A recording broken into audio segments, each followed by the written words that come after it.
सुबह 3 बजे से 6 बजे उठकर ब्रह्म मुहूर्त में कर दो यह काम, जो चाहोगे वह मिलेगा। एक समय की बात है, माता पार्वती ने भगवान शिव से पूछा, स्वामी, मैंने देखा है कि चाहे कितना ही अभागा मनुष्य हो, अगर वह सुबह के समय ब्रह्म मुहूर्त में उठता है तो वह बहुत सुखी रहता है। ऐसा क्यों है? मुझे ब्रह्म मुहूर्त का रहस्य बताइए। तब भगवान शिव ने कहा, हे देवी, मैं आपको इस प्रश्न का उत्तर एक कथा के माध्यम से बताऊंगा। कृपया आप इस कथा को ध्यानपूर्वक सुनना, और जो भी मनुष्य इस कथा को पूरा सुनेगा वह कभी भी इस अवसर को अपने हाथ से जाने नहीं देगा। ब्रह्म मुहूर्त का रहस्य जानकर पूरा जीवन बदल जाएगा। भगवान शिव कथा को सुनाना प्रारंभ करते हैं और माता पार्वती से कहते हैं, बहुत समय पहले की बात है, काशी में दीनू नाम का एक लड़का रहता था। वह लड़का बहुत ही अच्छा था, लेकिन एक गलत आदत थी, वह देर तक सोता रहता था। सुबह उसे जगाने के लिए घर वाले कई प्रयास करते थे, परंतु वह रोजाना सुबह देर तक उठता था। वह लड़का कभी भी 9 बजे से पहले नहीं उठता था। जब वह बालक था तब परिवार वालों ने सोचा कि जब यह बड़ा हो जाएगा तो इसकी आदत में सुधार हो जाएगी, परंतु वह लड़का जैसे जैसे बड़ा होता गया उसकी यह आदत और भी ज़्यादा गहरी होती चली गई। दुनिया इधर से उधर हो सकती थी, लेकिन वह लड़का कभी भी जल्दी नहीं उठ पाता था। उसके पिता उसकी इस आदत से बहुत ज़्यादा परेशान रहने लगा था। उस लड़के को ढेरों नकारात्मक शक्तियों ने घेर लिया था। वह सभी को पलटकर जवाब देता था और दिन भर उदास रहता था। इसका असर उसके स्वास्थ्य पर भी पड़ रहा था। जब उस लड़के को यह पता लगा कि उसके सारे मित्र सफलता को प्राप्त कर चुके हैं, तब वह और भी ज़्यादा चिंतित हो गया और ईश्वर को कोसने लगा। वह बार बार यही कहता था कि मेरी किस्मत ही खराब है, परंतु उसके पिता अच्छी तरह से जानते थे कि उस लड़के के असफल होने के पीछे क्या कारण है। भगवान शिव ने कहा, हे देवी, फिर एक दिन की बात है, उसके पिता को किसी सन्यासी के बारे में पता चला। उसने तुरंत अपने बेटे की समस्या को लेकर उस सन्यासी के पास जाने का निर्णय लिया। सन्यासी को बेटे की आदतों के बारे में बताया और सन्यासी ने कहा कि कल आप अपने बेटे को इस आश्रम में आने को कहिए। फिर उस लड़के का पिता अपने घर की ओर चला गया। उसे पता था कि अगर वह सीधे तरीके से अपने बेटे को सन्यासी से मिलने के लिए कहेगा तो वह कभी तैयार नहीं होगा। उसने अपने बेटे को अपने पास बुलाया और कहा, तुम्हारे सारे मित्र जीवन में सफलता प्राप्त कर चुके हैं, क्या तुम सफल नहीं होना चाहते हो? लड़के ने उत्तर दिया कि जरूर पिताजी, परंतु जब भी मैं अपने मित्रों से उनकी सफलता का रहस्य पूछता हूँ तो वह मुझे कुछ नहीं बताते हैं। भगवान शिव ने कहा, हे देवी। फिर उसके पिता ने कहा कि मुझे यह रहस्य पता चल गया है कि वह सभी क्यों सफल होते जा रहे हैं। तब उस लड़के ने बड़ी उत्सुकता से पूछा, क्या पता चल गया है पिताजी? कृपया करके आप मुझे बताइए। उसके पिता ने कहा कि कल सुबह तुम्हें एक सन्यासी के आश्रम में जाकर उनसे मिलना है। यदि तुम वहां पर समय से पहुंच गए तो वह सन्यासी तुम्हें ऐसा मंत्र बताएंगे जिससे तुम सफल हो जाओगे। परंतु एक समस्या है। लड़के ने कहा कि पिताजी, मैं कल पूरी रात जागता रहूँगा और सुबह सन्यासी से मिल कर आऊँगा। उसके पिता ने कहा कि ठीक है, तुम वहाँ जाकर उस सन्यासी की आज्ञा को मानना। पिता की बात सुनकर वह लड़का बहुत अधिक खुश हुआ। जीवन में पहली बार रात्रि में वह जागता रहा, परंतु थोड़े ही समय में उसे नींद आ गई और वह सो गया। फिर अगली सुबह जब वह उठा तो उसे पता चला कि सन्यासी से मिलने का समय समाप्त हो चुका था। उसके पिता ने लड़के की तरफ देखा और कहा कि तुम जीवन में कभी सफल नहीं हो पाओगे, जाओ और जाकर सो जाओ। पिता की यह बात सुनकर उस लड़के को बहुत दुख हुआ। उसने मन ही मन स्वयं को चुनौती दी कि कल सुबह वह सन्यासी से मिलने अवश्य जाएगा। उसने अपने पैर में एक छोटा सा घाव बना लिया, जिससे दर्द के कारण उसे रात भर नींद नहीं आई। भगवान शिव ने कहा, हे देवी, यह ऐसा पहला अवसर था जब उसने अपने जीवन में पहली बार सूर्योदय देखा था। वह तुरंत ही तैयार होकर सन्यासी से मिलने के लिए चला गया।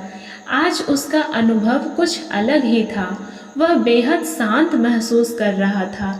चलते चलते वह लड़का जैसे ही सन्यासी के आश्रम में पहुंचा तो वहां पर उसने देखा कि सन्यासी और उसके सभी शिष्य ध्यान लगाकर बैठे हुए थे। भगवान शिव ने कहा, हे देवी, फिर जब ध्यान का समय समाप्त हुआ तब लड़का उस सन्यासी के पास पहुंचा और उन्हें प्रणाम करते हुए बोला कि आपके पास कोई ऐसा मंत्र है जिससे मैं सफल हो सकता हूँ? कृपया करके मुझे वह मंत्र बताइए। मैं भी अपने मित्रों के समान सफल होना चाहता हूँ और अच्छा जीवन जीना चाहता हूँ। भगवान शिव ने कहा, हे देवी। फिर सन्यासी मुस्कुराए और बोले, अच्छा, तो तुम वही बालक हो। तुम्हारे पिताजी मुझसे मिलने आए थे और उन्होंने तुम्हारे विषय में मुझे सब कुछ बता दिया था।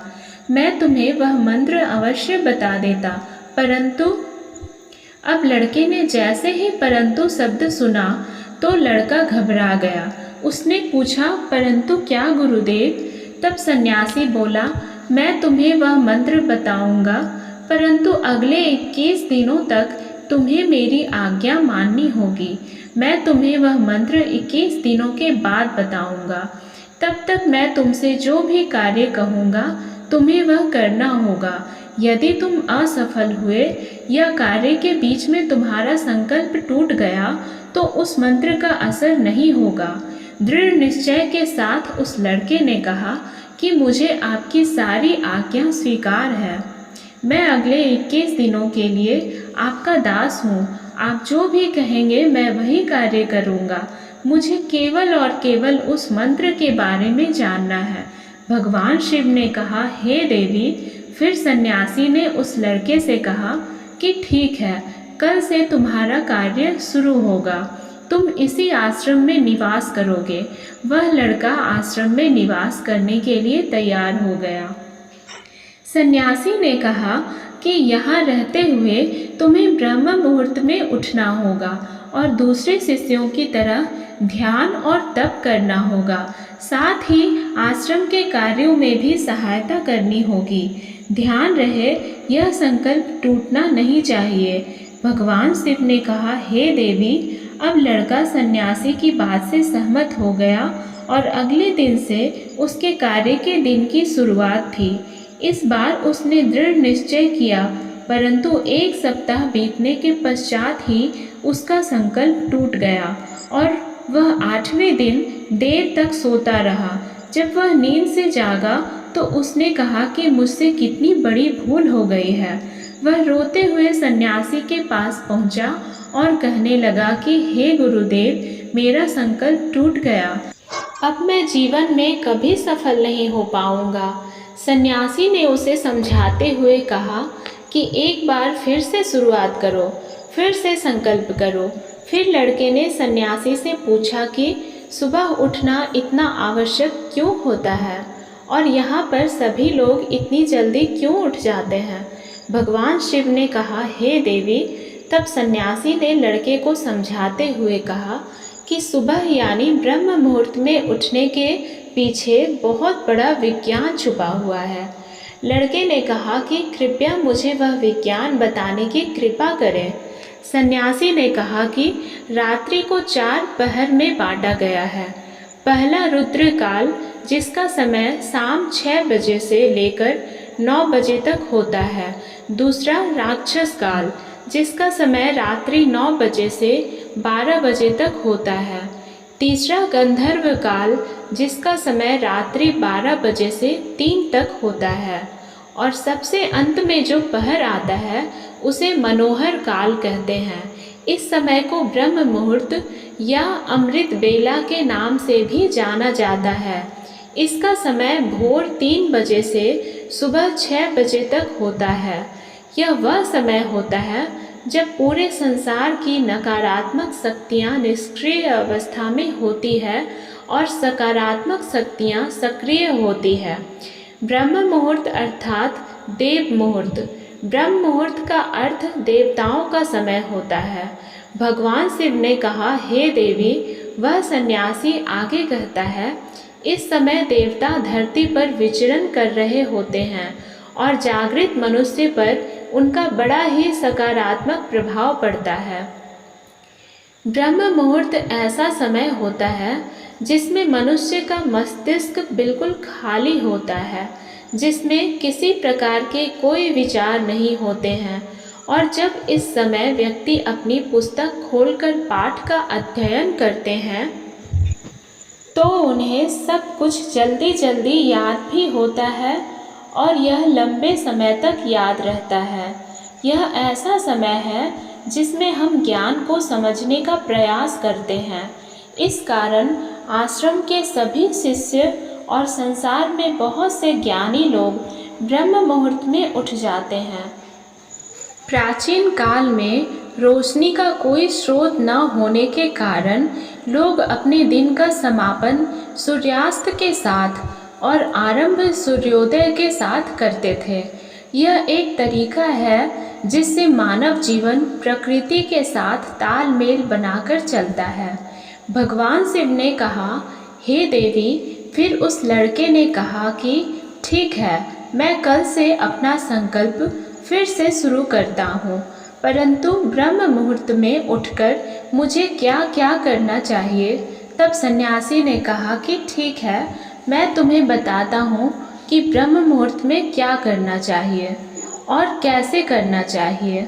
सबसे पहले उठकर धरती माता पर पांव रखने से पहले धरती माता को प्रणाम करना चाहिए और अपनी दोनों हथेलियों को देखना चाहिए और ईश्वर को धन्यवाद देना चाहिए कि उन्होंने तुम्हें आज का सूर्योदय देखने का अवसर दिया है।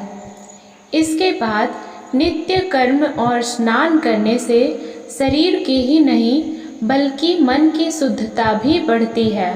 स्नान करने के पश्चात ध्यान की प्रक्रिया होती है। ब्रह्म मुहूर्त में ध्यान की अवधि 21 दिन तक होती है। इस विधि का उपयोग तब किया जाता है जब आप अपनी कोई मनोकामना की पूर्ति चाहते हैं। यह ऐसा समय होता है जब व्यक्ति अपने आज्ञा चक्र को सक्रिय करने पर काम करते हैं। भगवान शिव ने कहा, हे देवी। आगे वह सन्यासी कहता है, आज्ञा चक्र दोनों भौहों के बीच होता है। यह संकल्प का स्थान भी कहा जाता है। अगर इस चक्र पर ध्यान केंद्रित किया जाए और अपनी मनोकामना को बार बार दोहराया जाए तो मात्र 21 दिनों के भीतर वह मनोकामना पूरी हो जाती है। अगर आपके मन में कोई अधूरी मनोकामना है और आप उसे पूरी करना चाहते हैं, तब उसे सबसे पहले उस मनोकामना का स्पष्टीकरण कर लें।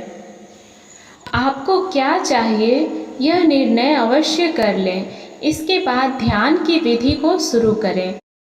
ब्रह्म मुहूर्त में स्नान के बाद एक ऐसा स्थान चुनें जहां पर वायु का प्रवेश हो। ध्यान में शुद्ध प्राण वायु का होना आवश्यक होता है। ध्यान की मुद्रा में रीढ़ की हड्डी सीधी होनी चाहिए, साथ ही गर्दन भी सीधी होनी चाहिए। सुखासन की अवस्था में दोनों हाथों को घुटनों पर रखकर आंखें बंद करके बैठ जाएं। हाथों की मुट्ठी को बंद कर लें और 2-3 मिनट तक बिल्कुल शांत हो जाएं। जब आपका शरीर स्थिर हो जाए और श्वास भी शांत हो जाए, तब उसके बाद अपना सारा ध्यान आज्ञा चक्र पर लगाएं। इस दौरान लंबी गहरी सांस लें और सांस को रोक कर रखें। इस समय आप अपनी इच्छा को मन ही मन दोहराएं और अपने मन से इष्ट देव और देवी देवताओं और गुरुजनों का चिंतन करें।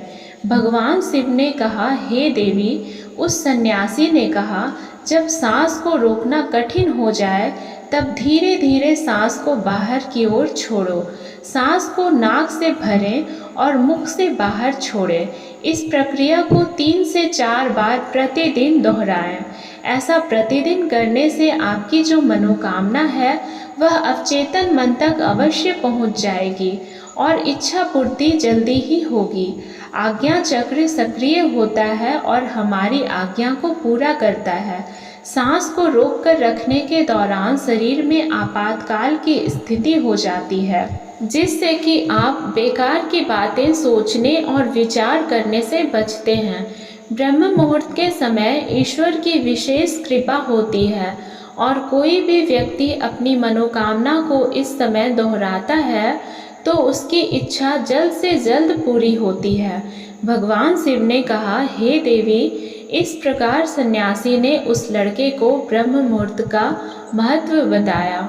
अगले 21 दिनों तक उस लड़के ने बड़े ही मन के साथ इस प्रक्रिया को अपनाया।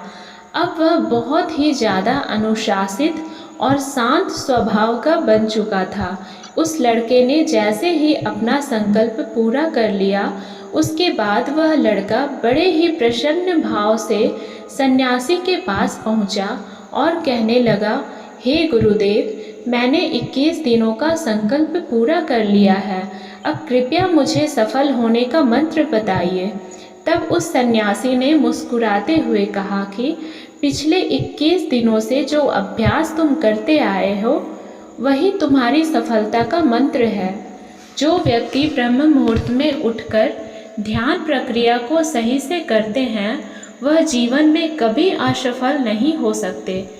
तुम्हें ब्रह्म मुहूर्त का रहस्य पता चल चुका है, अब तुम इसे जीवन पर्यंत करो। तुम्हें जीवन के लक्ष्य और सफलता दोनों प्राप्त होंगे। उस लड़के ने सन्यासी को धन्यवाद दिया और ब्रह्म मुहूर्त के नियमों का पालन जीवन पर्यंत तक करने का वादा भी किया। भगवान शिव ने कहा, हे देवी, अब तो आपको पता चल गया होगा कि ब्रह्म मुहूर्त में क्या होता है। तब माता पार्वती ने कहा, हे स्वामी, अब मुझे ब्रह्म मुहूर्त का संपूर्ण ज्ञान हो गया है। इतना कहकर माता पार्वती ने भगवान शिव को प्रणाम किया। वीडियो अगर पसंद आया हो तो वीडियो को लाइक और हमारे चैनल को सब्सक्राइब करें और अपने दोस्तों के साथ शेयर करें। धन्यवाद।